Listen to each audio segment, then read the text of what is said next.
पकडलं तरी 4 लाख रुपयाचं नुकसान या केंद्राच्या चुकीच्या धोरणामुळे झालेलं आहे। त्याच्यामुळे हे आम्हाला आमच्या बोकांडी बसणारं, आमच्या नरड्यावरती पाय देणारं हे सरकार आम्हाला परत नको आहे। त्यांच्याकडे निधी मागणी केली असता त्यांच्या पीएने आम्हाला उद्धट अशा भाषेत हे केलं की मला बेंडे एकच गाव आहे का। गॅस आज 1200 रुपयाला न्याला, काय त्याच्या बापाच्या घरचं देतो का, हीच पैसे काढून देतो। ही लोकाला कळलं पाहिजे। कुठं टी व्हीच्या बातमीत एक बाई सांगते मला मोदीने गॅस दिला, तुला कळतं का? आता तुला गॅस भरून नाही पैसे नाहीत। मराठा आरक्षण त्यांनी नुसती कागदोपत्री अंमलबजावणी केली, देतो म्हणून जरांगे पाटलांना नुसतं आश्वासित केलं। जर गव्हर्नमेंटनं ॲडव्हर्टाइजमेंटच्या ऐवजी तेवढा खर्च जर का जनतेवरती केला तर राज्यात सध्या चर्चेचा असलेला माढा लोकसभा मतदारसंघ आता निवडणूक जाहीर झाल्यापासून उमेदवारी देखील जाहीर झालेली आहे आणि त्याच अनुषंगानं आता भारतीय जनता पार्टीनं विद्यमान खासदार रणजितसिंह नाईक निंबाळकर यांना पुन्हा उमेदवारी दिलेली आहे। तर शरदचंद्र पवार राष्ट्रवादी पक्षाकडून, धैर्यशील मोहिते पाटील तर वंचितकडून रमेश बारसकर हे उमेदवार रिंगणात उतरलेले आहेत। सध्या तरी असं चित्र असलं तरी खरी लढत मात्र खासदार रणजितसिंह नाईक निंबाळकर आणि धैर्यशील मोहिते पाटील हे भाजपा विरुद्ध राष्ट्रवादी शरदचंद्र पवार पक्षामध्येच होणार असल्याचं चित्र ग्रामीण भागामध्ये दिसून येते। आता आपण माढा तालुक्यातील भेंड या ठिकाणी आहोत। भेंडमधील नागरिकांचा कल कुणाकडे आहे, काय त्यांचं म्हणणं आहे याबाबत आपण जाणून घेणार आहोत। आपण भेंडमधला ग्राउंड रिपोर्ट घेतोय आता सध्या। नमस्कार। नमस्कार। माढा लोकसभेची निवडणूक लागली, 2-3 उमेदवार, 3 उमेदवार सध्या रिंगणात आहेत। खरं तर तसं पाहायला गेलं तर भाजपा विरुद्ध शरदचंद्र पवार राष्ट्रवादी पक्षाच्या या दोन्हीमध्येच लढत आहे। आपण काय सांगाल आणि यावर्षीचं काय मतदानाच्या बाबतीत गावातील परिस्थिती काय याही बाबतीत सांगा। थोडक्यात सांगतो की भेंडमध्ये कमीत कमी 80% तुतारी होईल आणि 20% कमळ। ते पाटील शरद पवार साहेबांसाठी हे फोडाफोडीचं राजकारण हे सर्वसामान्याला पटलेलं नाही। त्यासाठी पवारसाहेब मोहिते पाटील। बरं, खासदार निंबाळकरांची काय कामं? काय नाही एकही काम नाही। काल परवा आलेलं फक्त बघितलं निंबाळकरांना। या अगोदर नाही आलेच नाहीत। ग्रामपंचायतीने 1-2 ठराव दिले काम करतो म्हणून, पण म्हणले की एवढं भेंडच नाही आमच्यासाठी गाव काय, पण त्यांनी होय किंवा नाही म्हणायला पाहिजे होतं ना, काहीतरी सांगायला पाहिजे। पण एक फुल्यानंतर आल्यानंतर करू काय, पण डायरेक्टच म्हणले काय एवढं भेंडच माझ्याकडे गाव नाही, असंही बोलणं योग्य नाही ना काय। आमचा खर्च 15-20 हजार रुपये खर्च झाला, 5-6 वेळा ठराव दिला आम्ही काय, तर त्याची काही त्यांनी दखल घेतलेली नाही काय, तर ह्या माणसाला आम्ही कसं मतदान करायचं। त्यामुळे आम्ही तुतारीचा निर्णय घेतलेला आहे। माढा लोकसभेची निवडणूक लागलेली आहे, उमेदवारीसुद्धा आता जाहीर झालेली आहे। भाजपाकडून परत एकदा खासदार रणजितसिंह नाईक निंबाळकर आणि राष्ट्रवादी शरदचंद्र पवार पक्षांकडून धैर्यशील मोहिते पाटील, वंचितकडून रमेश बारसकर हे तिघेही रिंगणात उतरलेले आहेत। काय सांगाल आपलं मत आणि याविषयी कसं बघता या लोकसभेच्या निवडणूक? मी 2013 पासून भाजपचं काम करत आहे। गेल्या पंचवार्षिकला निंबाळसाहेबाची उमेदवारी जाहीर झाली। आमच्या गावामध्ये त्यांचा पोलिंग एजंट देखील नव्हता, तरी पण मी बूथ प्रमुख म्हणून काम केलं। त्यांना या गावामधून 35-40% मतदान झालं। सगळे गाव राष्ट्रवादीचं असतानाही 40% मतदान आम्ही त्यांना केलं, परंतु 5 वर्षामध्ये त्यांनी आमच्या गावाला काही निधी दिलेला नाही।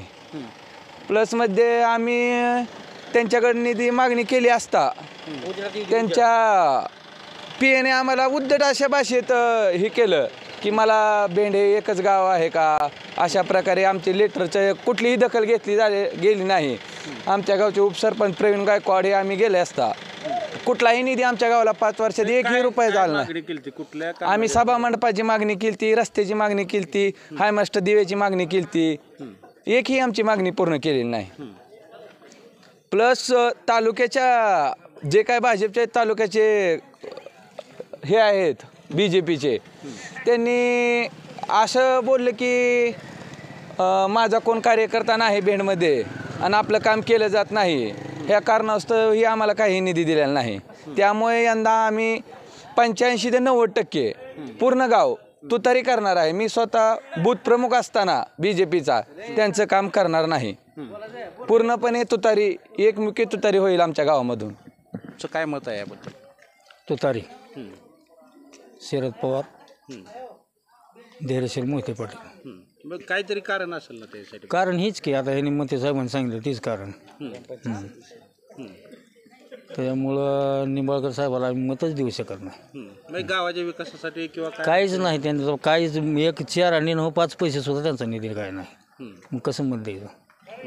म्हणजे नाराज आहे पूर्ण. पूर्ण माढा लोकसभा जो आहे तो सगळ्यात चर्चेला जातोय विषय. 2 तगड्या उमेदवारांमध्ये आता जोरदार फाईट होण्याची चिन्ह आहेत. तिसरा उमेदवार सुद्धा रिंगणात आहे. कसं पाहताय या ठिकाणी जर पाहायला गेलं तर 2014 पासून जे मोदी सरकार केंद्रात आहे, खऱ्या अर्थानं पहिल्यांदा 2014ला जी मोदी साहेबांनी आश्वासन दिली होती त्या आश्वासनाला जाहिरातीच्या माध्यमातून भुरळ पडून सत्तांतर झालं. 2014ला मोदी सरकार आलं, परत 2019लाही सरकार आलं. परंतु या 10 वर्षाच्या काळात खऱ्या अर्थानं प्रामुख्यानं भारत हा कृषीप्रधान देश आहे आणि या कृषीप्रधान देशात शेतकऱ्यांच्या कोणत्याच मालाला योग्य असा हा भाव मिळाला नाही. आणि खऱ्या अर्थानं पाहायला गेलं तर आमच्या पहिल्या काळात म्हणजे 10 वर्षाच्या अगोदरच्या काळात खताच्या किमती किती होत्या, आता खताच्या किमती किती आहेत आणि 2014च्या पूर्वी जो भाव होता त्याच्यापेक्षा आता भाव कमी आहे आणि खताच्या किमती जवळजवळ दुप्पट तिप्पट वाढलेल्या आहेत. GST मोठ्या प्रमाणात शेतकरी आज कुठलेही तुम्ही शेतीची वस्तू सुतुळीपासून ट्रॅक्टरपर्यंत आपण 18% 12% GST भरतोय आणि हे एवढा मोठा आम्ही कर भरतोय. आता मध्ये कांदा निर्यात बंदीची जी अत्यंत चुकीची केंद्राची ही निर्णय होता. खऱ्या अर्थानं आमच्या इकडं कांदा ह्या साईडला पाणी नसल्यामुळं आम्ही अशी भुसार पिकं करतो, त्यामध्ये कांदा हे पीक प्रामुख्यानं घेतलं जातं. यंदा पाऊस अत्यल्प कमी होता तरी त्यातून कसं तर पाण्याचे थोडंफार हे करून कांदा पिकवला गेला. परंतु तो कांदा मार्केटला जाण्यापूर्वी या सरकारनं 7 डिसेंबर रोजी निर्यात बंदी केली. म्हणजे जो 4,000 रुपयानं कांदा होता तो कांदा परत निम्म्यावर 2,000 रुपयानं गेला. जर जगाच्या बाजारात जर कांदा आपला 5-10 रुपयानं जात असेल तर तो तोटा करा आम्ही शेतकरी खंबीर आहे, कधी पण तयार आहे. जागतिक बाजारात जर 5-10 रुपयानं जर आपला कांदा जात असेल, परंतु जागतिक बाजारात आज कांदा तुम्हाला माहिती असेल 140 रुपयाच्या आसपास किलो जात होता आणि आम्ही तो कांदा 10 रुपये किलो निघत होतो. म्हणजे इथं आमचं क्विंटल मागं कमीत कमी 2,000चं नुकसान झालं. कमीत कमी एका शेतकऱ्याचं 200 क्विंटल जरी पकडलं तरी 4 लाख रुपयाचं नुकसान या केंद्राच्या चुकीच्या धोरणामुळे झालेलं आहे. त्याच्यामुळे हे आम्हाला आमच्या बोकांडी बसणारं, आमच्या नरड्यावरती पाय देणारं हे सरकार आम्हाला परत नको आहे. या कारणामुळं शेतकरी विरोधी सरकार आहे आणि ह्या कारणामुळं आम्ही या ठिकाणी भाजपला अजिबात मतदान करणार नाही. आता फक्त ठरवलंय तुतारीच, कारण जरी हा पक्ष आवडत नसला एखाद्याला तरी म्हणतोय दगडापेक्षा वीट मऊ. त्याच्यामुळे ह्या सरकारच्या चुकीच्या धोरणामुळे असेल. आणि खासदार साहेबांचं काय काम आहे हो, 5 वर्षात आमच्या गावाला भेट ना देऊ द्या, परंतु काय निधी मागणी केली ती आमच्या ग्रामपंचायतनं, ती निधी तर द्यायला पाहिजे होता ना. तरी आम्ही काय म्हणत नाही भेट दिली म्हणजेच असं काय होईल, परंतु भेटीची आम्हाला अजिबात अपेक्षा नाही. परंतु जो काय खासदार म्हणून तुमची कर्तव्य आहे ती आमच्या गावासाठी काय केली नाही. ती आमचं आजही जवळजवळ 50-60% गाव दुष्काळी भागाला प्रत्युत्तर देतोय. पाण्याची समस्या आहे, खूप साऱ्या समस्या आहेत त्या. मग त्यातून तुम्ही केंद्राच्या माध्यमातून काय केलं किंवा कांदा निर्यात बंदी झाली त्यावेळेस खासदारांनी किती आवाज उठवला. आज तुम्ही बघितलं असेल ओमराजे, सुप्रिया सुळे, अमोल कोल्हे हे कांद्या निर्यातबाबत बोलले ना, ठासून बोलले. मग तुम्ही कांद्याच्या ह्याच्याबाबत काय बोलला किंवा कोणत्या शेतमालाबाबत काय बोलला, मराठा आरक्षणाबाबत काय बोलला, असे खूप सारे समस्या आहेत त्या. प्रश्न बरेच आहेत. त्याच्यामुळं यंदा ठरलंय माड्यात 100% परिवर्तन होणार आणि तुतारी वाजणार म्हणजे वाजणार, यात काय फरक नाही. दुधाला रेट नसल्यामुळं परिवर्तनाची लाट होणार. काय म्हणजे किती आहे सध्या दुधाला रेट? दुधाला रेट आता 25 रुपयाखाली आणि महाविकास आघाडी सरकार होतं त्यावेळेस 38 रुपये दर होता. मग ह्या सरकारनं ही सरकार बदलल्यानंतर दुधाला रेट उतरताच लागला. 5 रुपये अनुदान दिले म्हणते. अनुदान कोणाला भेटलं नाही. एकाही शेतकऱ्याला अनुदान भेटलेलं नाही. आणखी मी दुधाचा लाभार्थी आहे, मला भेटलं नाही स्वतः. तर काय अडचणी काय आल्या अनुदान देऊन? सगळे कागद दिलेत पण दुधाला अनुदानच पाठवलं नाही त्यांनी. त्यामुळं यंदा काय जरी झालं तर परिवर्तनाला लाट आहे 100%. तुतारी वाजणार म्हणजे वाजणार. अहो खासदार साहेबाचं सोडा बरं का, आज ज्या सरकारनं महिला मंडळाला सुद्धा फसवलंय. 300 रुपयाचा गॅस फोकाट देतो केलं, तो गॅस आज 1200 रुपयाला नेला. काय त्याच्या बापाच्या घरचं देतो का, हीच पैसे काढून देतो. ही लोकाला कळलं पाहिजे. कुठं TVच्या बातमीत एक बाई सांगते मला मोदीनं गॅस दिला. तुला कळतं का, आता तुला गॅस भरून आणाय पैसे नाहीत. पण अशा बायासनी त्या मोदीनं सवय लावली. कशी? गॅस फोकाट मोदीचा बरं का. आणि अशी त्यांना सवय लावली आणि त्यांच्याकडून 1200 रुपये काढायला लागला. PM 2000 रुपये शेतकऱ्याला आहे का नाही. अहो त्या शेतकऱ्याला एका एकराला 3,000 रुपये नांगराय लागतात. कुठला त्या टी व्हीवर भाड्यानं आणते ती काय बघा. ती शेतकरी म्हणतो मला मोदीचं 2,000 मिळलं, आता माझ्या शेतीचं कुटुंबाचं बघतं काय त्या काय हा. अहो 2,000 रुपये म्हणजे नुसतं फिरून मुलीमनं कुरडीनं एक गिर्याची पिशवी तरी येते का. आज 160 रुपयाला मला कळतं आमच्या शेतीला एरिया मिळत होता. आज त्याची किंमत कुठं गेली. आज ती पुन्हा झिरो अमकं झिरो तमकं त्याला दुकानात गेलं की म्हणते ते बरं का 4,500 रुपये. आहे शेती कसला कोण मंत्री आहे भुसे. अहो ज्या टायमाला खरा मुख्यमंत्री शेतीचा झालेला शरद पवार चंद्रजी आणि त्यानंच त्या सरकारनं शेतकऱ्याची महागाई कमी केलेली आणि त्याला औषधं कशा दरात मिळत होती. आता कोणी उठतंय होतंय आमका मंत्री शेतकरी मंत्री आरोग्यमंत्री. काय तुम्ही आरोग्याचं केलं. आमच्या ठाकरे साहेबाची 2.5 वर्ष ह्यातच गेली हो मुख्यमंत्रीची. कशात त्या लॉकडाऊनमध्ये. म्हणून त्याला विकास करता आला नाही की तवर तर लगे काढला. तर तुम्हाला सांगतो अशी जनता पेटलेली आहे, अशी जवान पोरं आता आलेली आहे ती कुठल्या बी पार्टीची असू द्या. फक्त ती म्हणते ती तुतारीच वाजवायची. अजिबात कमळाचं नादच करायचं नाव त्याला खाड्यातच घालायचं. ह्या महाराष्ट्राचं वाटोळं जर केलं असेल तर ते फडणवीस आणि ती मोदी सरकार आणि ती कमळ अख्ख्या महाराष्ट्रात आम्हाला कळतं असं कवा आमच्या महाराष्ट्राचं वाटोळं झालं नाही. ती ह्या सगळ्या माणसांनी काय ज्याला वर नेलं. शरदचंद्रजी पवार म्हणजे आज एक विद्यार्थी अकलूजच्या कॉलेजचा होता. आज तो इंदिरा गांधीला त्यानं टक्कर दिली आणि त्या माणसाचं पुतण्या हिसकावून घेतो. आज त्या शिंदे सरकारचं अनेक सुद्धा एवढी त्याच्या बापाला इथं हाफ शर्ट आहे बरं का. आणि त्याच्या बायकोला ते पट्ट्याचं लुगडं आहे त्या आईला. आणि तो आज बाळासाहेबापासून त्या उद्धव ठाकरेपासून हे करून आज त्याचं सगळं पक्ष हिसकावून घेतो. खरं तर जनतेच्या हातात आहे कोणाला घरी बसवायचं तीच जनता आत्ताच्या इलेक्शनात महाराष्ट्रातली दावेल. नमस्कार, काय चाललंय, काय आहे गावातली परिस्थिती. आता इलेक्शन लागलंय माडा लोकसभेचं. तुतारीच बोलते सगळी. तुतारीला जाण्याचं उद्धव साहेबासाठी आणि शरद पवारसाठी तुतारी हाणायची बरं बस. हा बरं काय ते मागचं म्हातारा आहे जरा त्या म्हाताऱ्याकडे बघायचे आणि तुतारीला हाणायचं. बरं तुतारीचं आम्ही वाजवायची ठरवली आता. दुधाला भाव नाही तर काय नाही तर तुतारीच करायची आता. मी यंदा परिवर्तन आहे म्हणायचं. तुतारीच वाजवायची आता. राज्यात आपली जी माडा लोकसभा यायची सगळ्यात जास्त चर्चा होते. 3 उमेदवार सध्या तरी रिंगणामध्ये आहेत.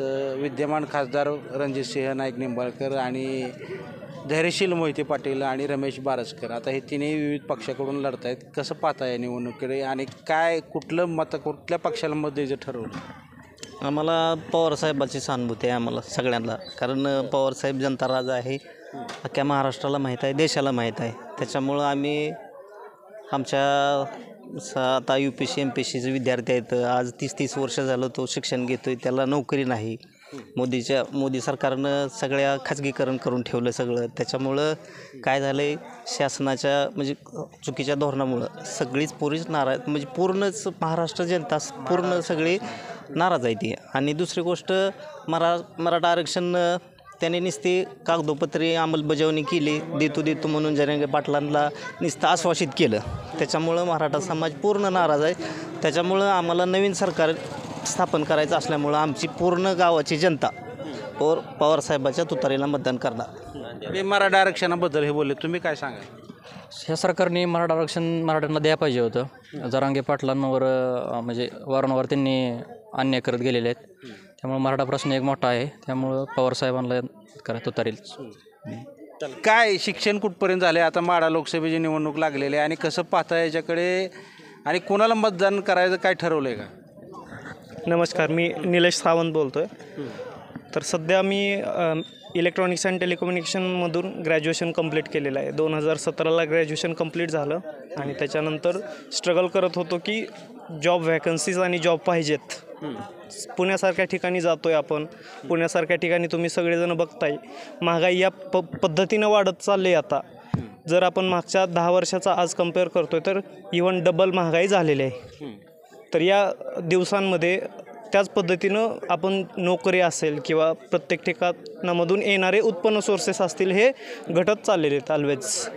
मग ही आपली प्रगती नाही आहे. याच्यामध्ये आम्हाला कंपन्यांकडून मिळतात पेमेंट 30,000 40,000 50,000, पण त्याच पटीनं आम्हाला तिथं रेंट द्यावा लागतो, 10,000 15,000 रेंट द्यावा लागतो. त्याच्या व्यतिरिक्त आमची लाईफस्टाईल जगण्यासाठी जे काही खर्चेस असतील, एक्सपेन्सेस असतील, ते पण बेअर करावे लागतात. तर या सर्व गोष्टी ज्या आहेत ते फक्त राजकारणामुळं, गलिच्छ राजकारणामुळं चाललेले आहेत. मागच्या 10 वर्षामध्ये जे राजकारण चालू आहे या सर्व राजकारणामुळे फक्त हा इम्पॅक्ट झालेला आहे. त्या पद्धतीनं शेतकरी वर्ग असेल, शेतकरी वर्गामध्ये पण पूर्णपणे नाराजी आहे आपल्याकडे. तर रिझन काय आहेत की फक्त सरकारची चुकीची धोरणं, या कारणामुळे माझं मत पण शरद पवार साहेबांना असेल. खाजगीकरणाचा फटका झाल्यामुळं पगारवाढीच्या बाबतीत जो निर्णय काय घ्यायचा तो हो 100%. फॉर एक्झाम्पल वोडाफोन आयडिया ही आपल्याकडे रेप्युटेड कंपनी होती, सर्वांना माहिती आहे. आणि आयडिया या कंपनीसारखी जर कंपनी आज शून्यामध्ये येऊ शकते, याचं रिझन आहे फक्त प्रायव्हेटायझेशन आणि त्या कंपनीवर लादलेले वारंवार टॅक्सेस आहेत.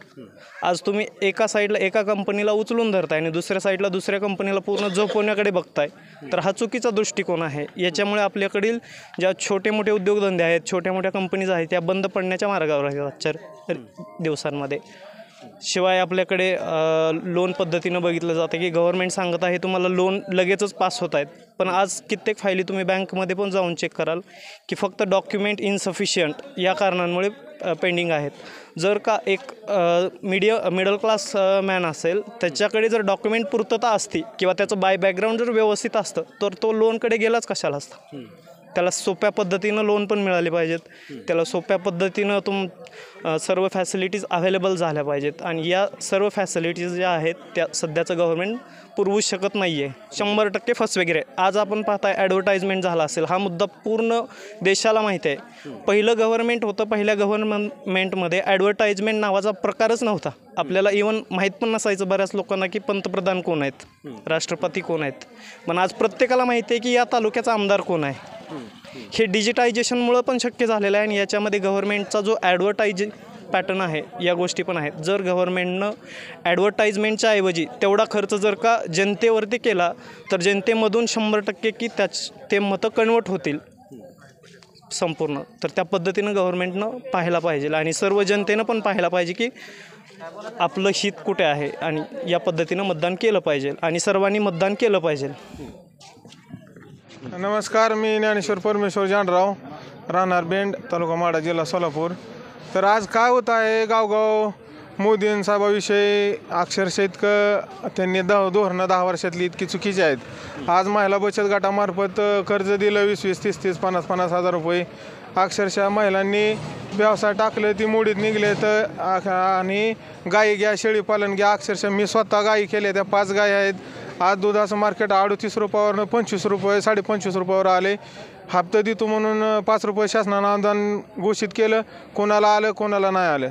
आमचं 4 हप्ते जमा झाले, ते अजून 2 हप्ते राहिले. ते अक्षरशः इतकं धोरण चुकीचं झालेलं आहे, काहीही नाही. आणि ह्या गावातसुद्धा आता अशी कंडिशन झालेली आहे की ही पोटरी तिकडे, ती पोटरी इकडं.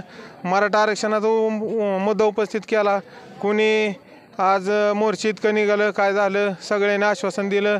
सगळं चुकीची धोरणं आहे ती, काहीही नाही. आज प्रत्येक माणूस आपापली पोळी भाजण्यासाठी काही कुठल्याही स्तराला जाऊ शकतो, ह्या पक्षातनं त्या पक्षात जाऊ शकतो.